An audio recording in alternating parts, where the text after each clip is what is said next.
जय सिया राम लोग। सभी को जय सिया राम। हम लोग रामचरितमानस उत्तरकांड दोहा संख्या 21 से आगे बढ़ेंगे। राम राज नभ गेस सुन सचराचर जग माही काल कर्म स्वभाव गुण कृत दुख काहू ही नाहि। यहाँ तक हम लोगों ने कल समझ लिया था। आगे बढ़ते हैं। भूमि सप्त सागर में खला एक भूप रघुपति कोसला। हमारी धरती पर 7 समंदर हैं, 7 समुद्र हैं। और गोस्वामी जी लिख रहे हैं कि जैसे लगता है कि भूमि जो 7 समंदर की मेखला यानी करधनी को धारण किए हुए है। अपने को सजाने के लिए करधनी धारण करिए। आध्यात्मिक पक्ष बहुत विस्तृत है इसका, लेकिन अगर हम अपने शारीरिक संरचना में इसको समझना चाहें तो ये 7 सागरों की मेखला कहाँ पहनी जाती है? करधनी हम सब जानते हैं, कमर पर धारण करी जाती है। कमरबंद, करधनी, मेखला इत्यादि उसे कहा जाता है। और जो हमारे 7 चक्र हैं जीवन के उत्थान के, वो इसी स्थान से आरंभ होते हैं। इसके नीचे चक्र नहीं। जो पैर हैं हमारे, वो जीवन यानी शरीर को गति देते हैं। ऊर्ध्व गति के लिए हमारे जो चक्र हैं वो हमारे कमर के, जब हम बैठ जाते हैं तो बैठते ही पहला चक्र हमारा उस स्थान पर हम होते हैं, जो प्रथम चक्र होता है, मूलाधार चक्र। तो ये 7 चक्र हैं हमारे शरीर में। और अगर हम यहीं से इसको संभालना, सहेजना, सजाना शुरू कर दें, बांधी जाती है ना, करधनी को बांधा जाता है और सजाया भी जाता है, तो बिना मूलाधार चक्र से आरंभ किए हम छलांग नहीं लगा सकते हैं, यहीं से चलना पड़ता है। तो कहते हैं गोस्वामी जी, एक भूप रघुपति कोसला। पूरी पृथ्वी जो 7 समंदर की मेखला को धारण करती है, उसमें इस काल में केवल एक ही राजा है। वो है जो कौशल देश के राजा हैं, रघुपति। पूरी पृथ्वी के वही राजा हैं।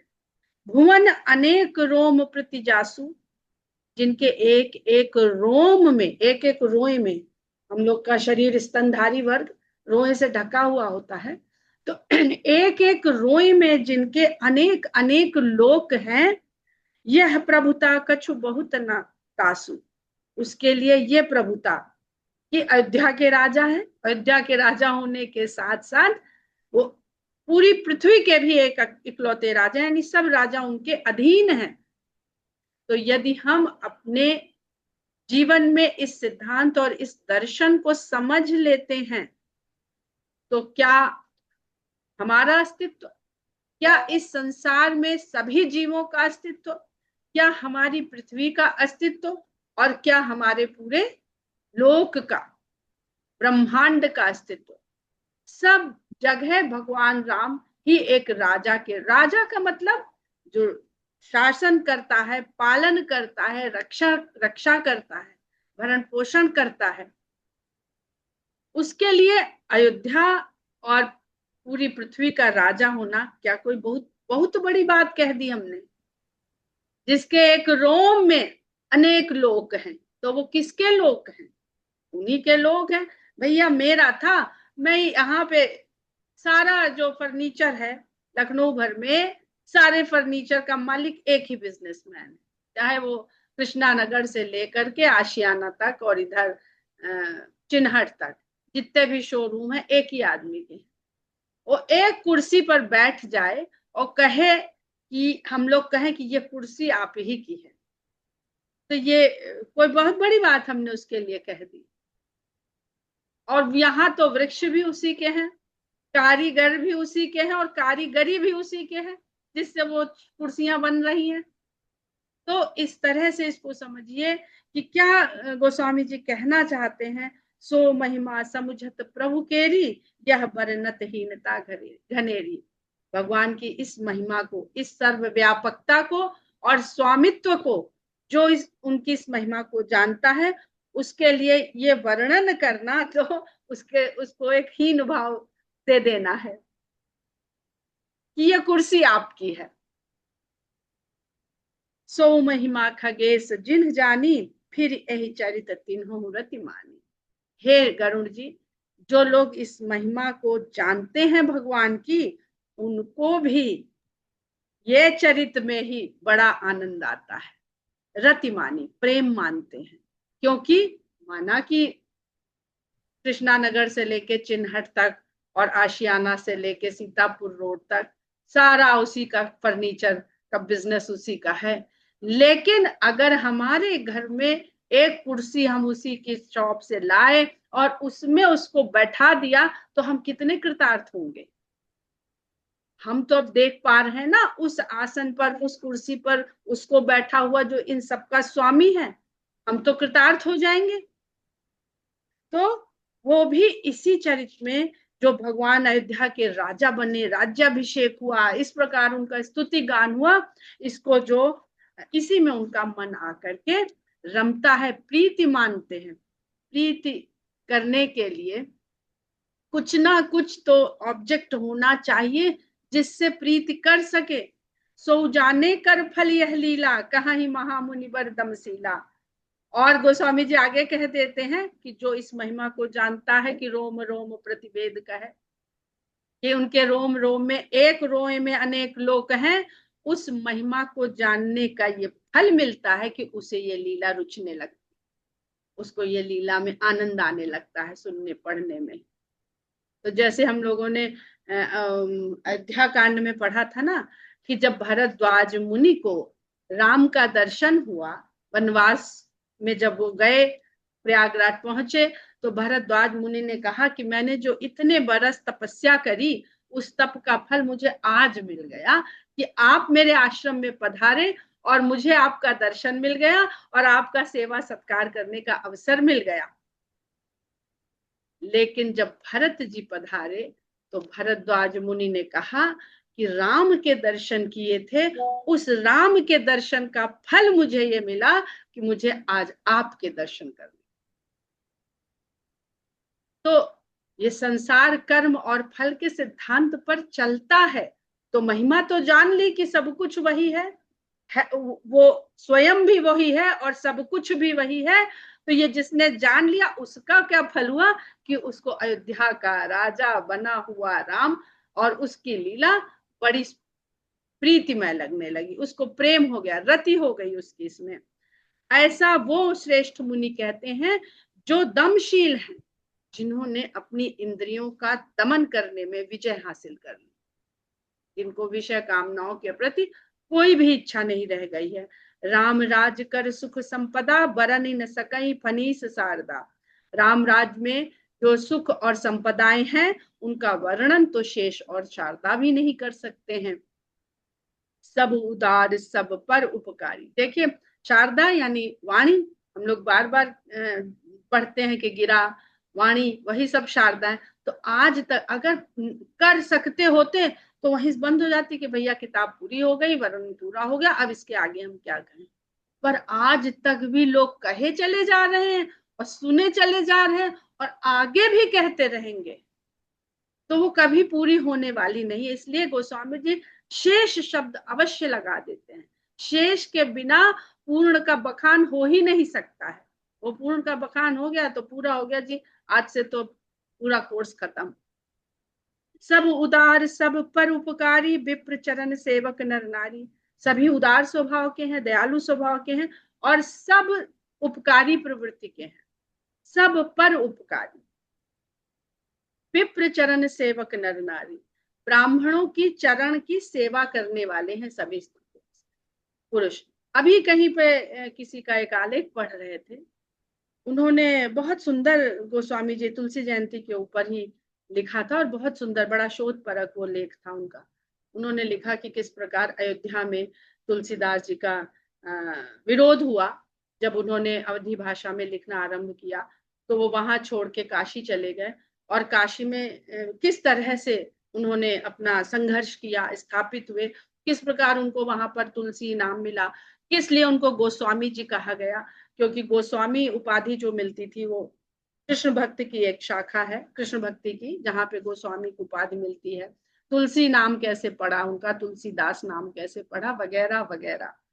उन्होंने लिखा कि काशी में भी ब्राह्मणों ने बहुत विरोध किया, क्योंकि ब्राह्मणों का अपना जो भाषा है वो संस्कृत, और संस्कृत में ही शास्त्र है, पुराण है, उपनिषद है, वेद है, तो उनका वर्चस्व था संस्कृत भाषा के ऊपर, और इसलिए उनका एकाधिकार रहता था पूरे समाज को अपने नियंत्रण में रखने का। गोस्वामी जी ने जब वो भाषा में लिखना शुरू किया जो आम आदमी जिसको पढ़ ले समझ सके, तो ब्राह्मणों ने बहुत विरोध किया।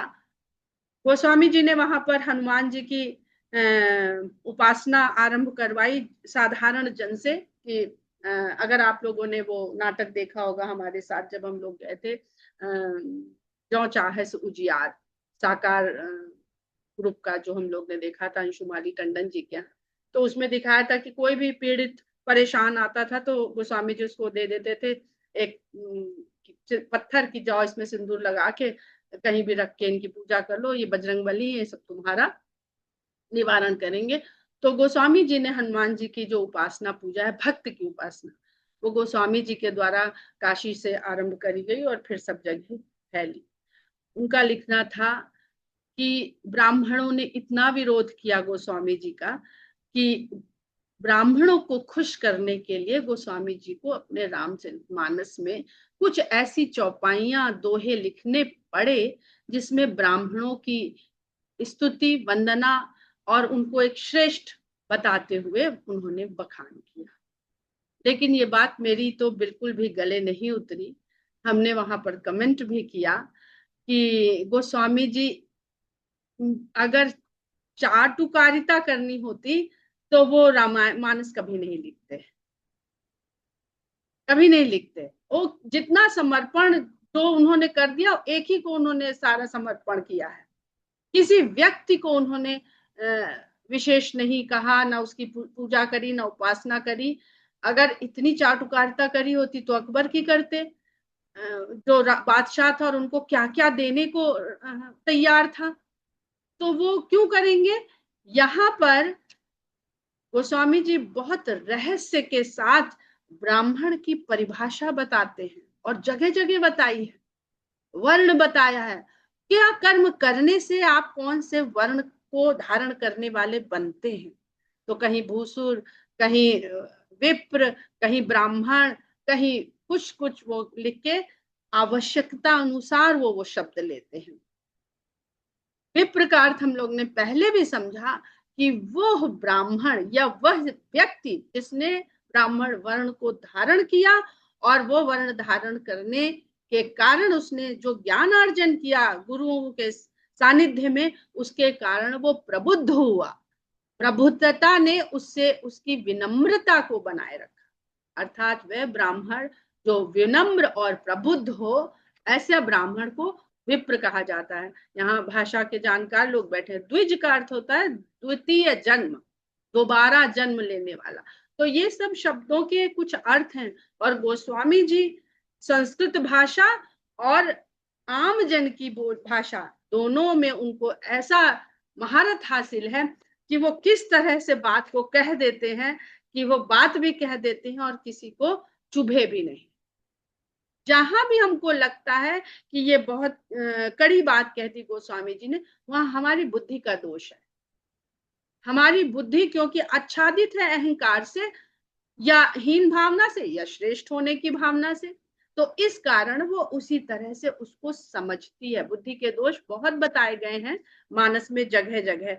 तो विप्र चरण सेवक नर नारी, यहाँ पर दोष शब्द बहुत समझने वाले हैं, परोपकारी और विप्र चरण सेवक नर नारी। उपकार, परोपकार, और उपकार से पहले कर्म। हम कर्म करते हैं, कर्म के बदले में कुछ ना कुछ हमें मिलता है, मूल्य मिलता है, सुख मिलता है, दुख मिलता है। उपकार वह कर्म कहलाता है जिसको करके हम कुछ प्राप्त नहीं करते हैं, पर हमारे सब कॉन्शियस में चलता रहता है कि हम ये पुण्य कार्य कर रहे हैं, इससे हमारा परिवार, इससे हमारे बच्चे ये सुखी रहेंगे। इस तरह के जो पुण्य कर्म किए जाते हैं वो उपकार कहलाते हैं।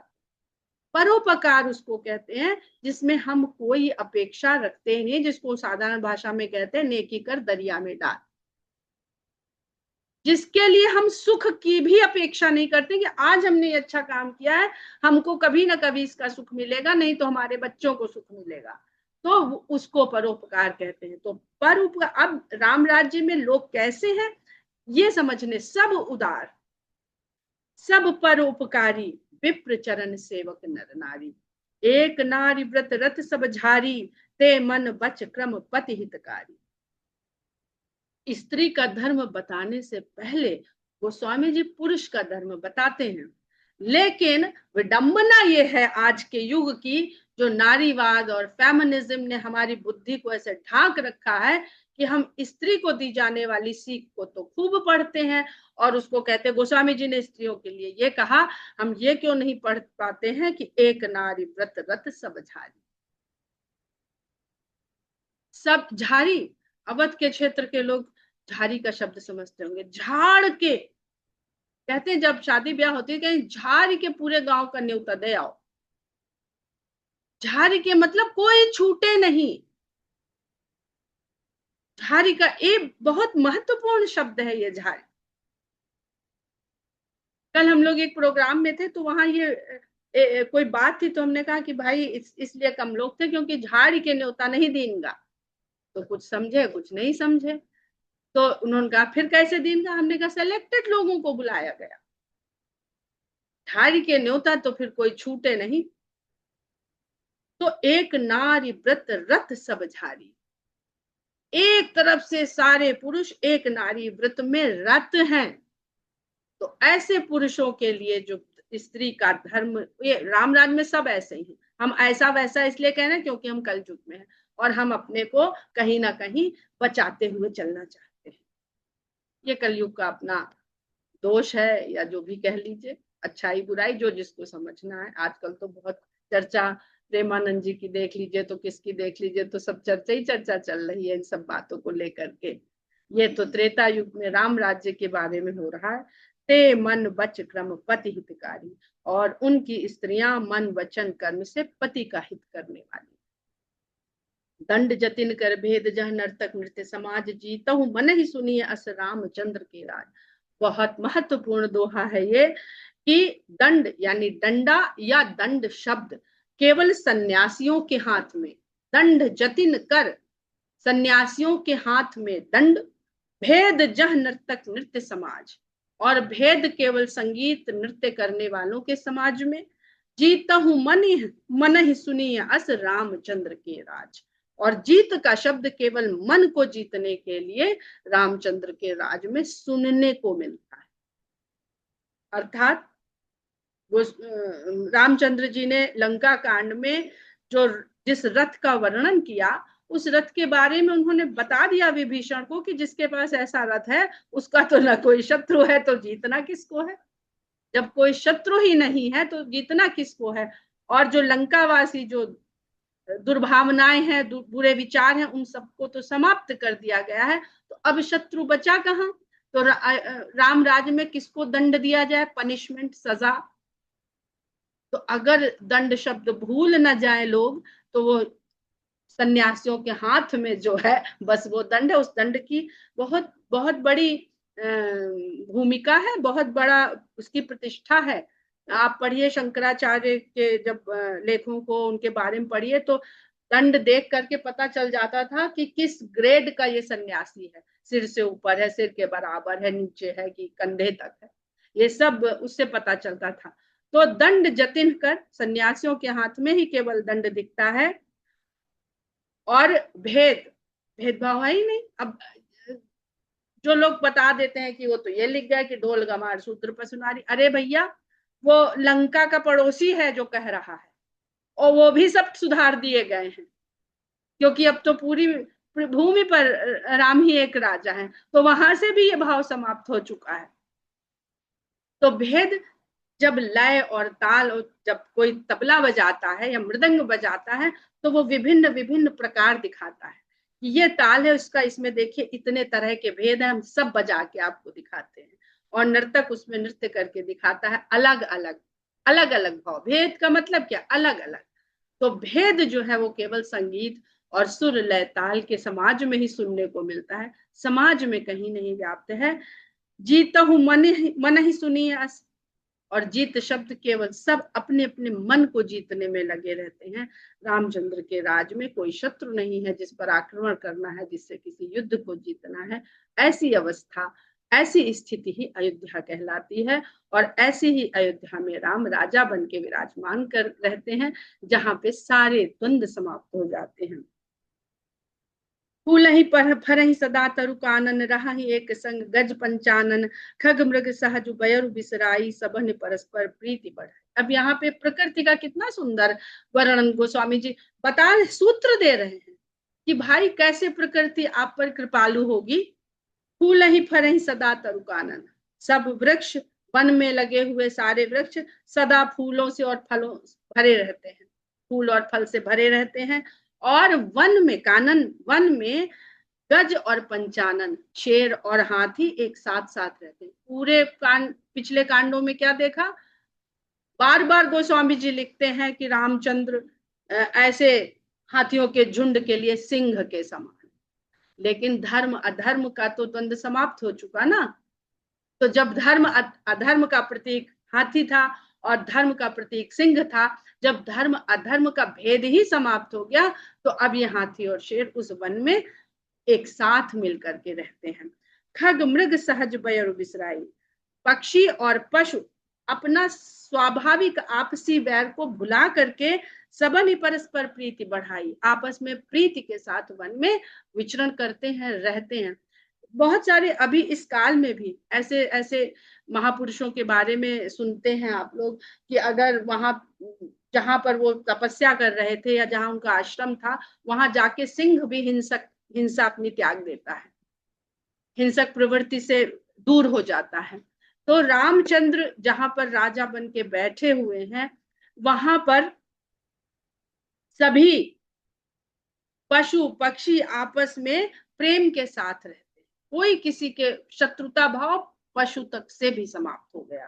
पूजा ही खग मृग नाना वृंदा, नाना प्रकार के पशु और पक्षी उनके झुंड पूजते रहते हैं वन में। अभय चरही बन करही आनंदा, अभय होके, आज एक शब्द सुनते हैं आप लोग, अभयारण्य। अभयारण्य क्या कम, अरण्य और अभय, जहां पशु पक्षी अभय होके विचरण कर सके, कि कोई शिकार, अब शिकार क्यों क्षत्रिय का धर्म था, आकेट क्यों धर्म था, क्योंकि उसे युद्ध लड़ना है, क्योंकि उसको शस्त्र चलाना सीखना है, उसके मन में थोड़ा भाव भी ऐसा होना चाहिए कि घबरा न जाए। खून देख के जब रक्तपात हो, क्या रक्तपात लंका कांड में लिखा तुलसीदास जी ने, कि विभत्स रस का बिल्कुल पराकाष्ठा कर दी लिखने में। अब जब कोई युद्ध ही नहीं होना है, तो इन पशुओं का आखेट नहीं होना, वो भी निर्भय विचरण करते हैं। आज हमको बनाने पड़ते हैं अभयारण्य, इतना पशुओं का पक्षियों का शिकार हो चुका है। शीतल सुरभि पवन बह मंदा, गुंजत अलिलय चली मकरंदा। हर जगह गोस्वामी जी ने त्रिविध बयार, त्रिविध पवन लिखा है, लेकिन राम राज्य का वर्णन करते समय उन्होंने उस पवन को तीनों उसके गुण बता दिए। शीतल, सुगंधित, मंद गति से पवन बहती रहती है, और भौरे गुंजत अलिलय चली मकरंदा, गुंजार करते हुए भौरे पुष्पों का मकरंद लेकर के उड़ते रहते हैं। कौन है ये भौरे, ऋषि मुनि भक्त, ये भगवान के प्रेम और चरित्र की लीला का सुन के पान करते हैं और भ्रमण करते हैं, फिर और जगह जाके उसको फैलाते हैं, बढ़ाते हैं। जो सुनता है वो भी भगवान के उसी रसपान का आनंद लेकर के वैसे ही उसी भाव को प्राप्त हो जाता है। लता बिटप मांगे मधु चवही, मन भावतु धेनु पय सरवही। लता और वृक्ष मांगे मधु चवही, मांगने पर, आवश्यकता होने पर खुद ही मधु को टपका देते हैं। चवही मतलब चुआना, एक शब्द होता है अवधि में, चुआ देना। तो चवही मतलब चुआते हैं। अब चुआते हैं को ऐसे समझ लीजिए कि टपकाते हैं, जिसको टपकाना हम लोग खड़ी बोली या हिंदी में साधारणतः समझते हैं। और गऊ में मन भाव, तो जितना आवश्यक है, जितना मन को भाता है, उतना दूध स्रवित कर देती हैं। आजकल देखिए तो क्या इंजेक्शन लगा के सारे पशु बेकार कर दिए। मन भावतो धेनु पय स्रवित, तो राम राज्य का जो विवरण है वो आज ज्यादा प्रासंगिक है। आज हमें ज्यादा सीखने की आवश्यकता है। शशि संपन्न सदा रहे धरनी, त्रेता भई कृत जुग के करनी। धरती फसलों से सदा संपन्न रहती है और त्रेता में तो सतयुग की जैसी महिमा आ गई। तो इसका क्या अर्थ है, अगर आप ऐसा आचरण करेंगे तो कहाँ का कलयुग, काहे का कलयुग। जब त्रेता में सतयुग आ सकता है तो कलयुग में सतयुग जैसा वातावरण क्यों नहीं बन सकता है। हम तो अपना आचरण और व्यवहार पहले सुधारें तो कलयुग को भी हम सतयुग बना सकते हैं। प्रगति गिरिन विविध मनिखानी, जगदात्मा भूप जग जानी। पर्वत विभिन्न प्रकार की जो खानों में अपने मणियां रखते हैं वो स्वयं प्रकट कर देते हैं। जगतात्मा भूप जग जानी, क्या किस लिए कि अरे जगत की आत्मा जो परमेश्वर परमात्मा है वो राजा हुआ है, हम भी इसमें अपना क्या पाए क्या न समर्पित कर दे। यानी देने वाला जो है उसको ही वो सम, तेरा तुझको अर्पण जो हम लोग कहते हैं। तो बार बार रामायण में बता रहे हैं कि जड़ चेतन सब में परमात्मा है, और चेतन ही नहीं जड़ भी भगवान की भक्ति को करता है, समझता है, वो भी अपने भाव प्रकट करना चाहता है। तो वो इस तरह से हम लोगों के साथ, मनुष्यों के साथ सबसे बुरी बात यह है कि हमने अपने को चेतन मान करके अपने को श्रेष्ठ मान लिया, और इतना श्रेष्ठ मान लिया कि जो चैतन्य अन्य है उनको भी अपने से नीचे मान लिया। तो अगर हमने अन्य चैतन्य जीवों को अपने से नीचे मान लिया तो जड़ को तो हम कुछ समझते ही नहीं। लेकिन यहाँ ये बताया जा रहा है कि जड़ तत्व भी भगवान का ही बनाया हुआ और वो भी भगवान को प्रिय है, तो उसे भी भगवान प्रिय है। ऐसा थोड़ी है कि खाली भगवान को प्रिय है। वो अभी आएगा आगे, बहुत सुंदर चौपाई है उत्तरकांड में। तो वो भगवान से लिया हुआ वो भी सब कुछ अर्पित कर देना चाहते हैं। सरिता सकल बहाई बरबारी, नदियों में श्रेष्ठ जल बहता रहता है। शीतल अमल स्वाद सुखकारी, जो शीतल है, निर्मल है, स्वादिष्ट है और सुखकारी है। ये नहीं कि पी लिया और इन्फेक्शन हो गया, बीमार पड़ गए। तो ये दुखकारी है आजकल का जल, चाहे जितना आरो फारो क्या लगाए हैं तो भी बरसात में जिसको फोन करिए उसका पेट खराब है या उसको वायरल इन्फेक्शन होके बैठा है। तो ये सुखकारी थोड़ी है, सब दुखकारी है। सागर निज मर्यादा रहाही डारही, रत्न तटन नर लहाही। सागर अपनी मर्यादा में रहते हैं और रत्नों को, जो उनके रत्नाकर भी कहते हैं ना सागर को, अपने भीतर बस रहने पाए जाने वाले रत्नों को खुद ही तट पर छोड़ के चले जाते हैं, जिनको मनुष्य लोग ले लेते हैं और लाभान्वित होते हैं, प्राप्त करते हैं। सरसिज संकुल सकल तड़ागा, अति प्रसन्न दस दिशा विभागा। तालाबों में कमल भरे हुए हैं और दसों दिशाओं के विभाग प्रसन्नता से भरे हुए हैं। विधु महिपूर मयूखनि रवि तब जित नहीं काज, मांगे बारद दे जल रामचंद्र के राज। चंद्रमा अपनी शीतल किरणों से धरती को भरता रहता है और सूर्य उतना ही ताप देता है जितने की आवश्यकता है, ये नहीं 50 डिग्री और जल रहे हैं सब। टेम्परेचर आएगा कि 35 डिग्री, फील लाइक 52 डिग्री। तो ये क्या है, हम लोगों ने सब बिगाड़ दिया है। हम बिगाड़ेंगे तो हम जो बनाएंगे चूल्हे में चढ़ा के वही खाने को मिलेगा। हम चूल्हे में बना रहे हैं कुछ और थाली में सोचते हैं कि आ जाए बढ़िया दूसरा पकवान, तो ये संभव नहीं है।